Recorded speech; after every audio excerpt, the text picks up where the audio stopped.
আমার কত শাড়ি কত জামা পরেও কুল পাই না। যখন ছোট ছিলাম আব্বা বিদেশ আসছিল, অনেক সময় আব্বার মালিকে আব্বারে বেতন দিত না।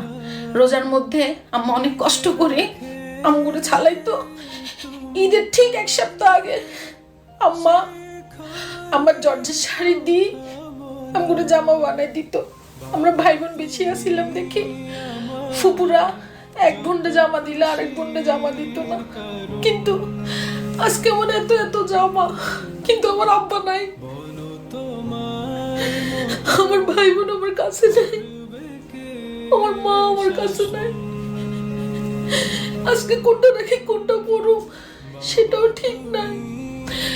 অতীত ভুলে যাওয়া উচিত না। আব্বারে কারণ নেই তোমার।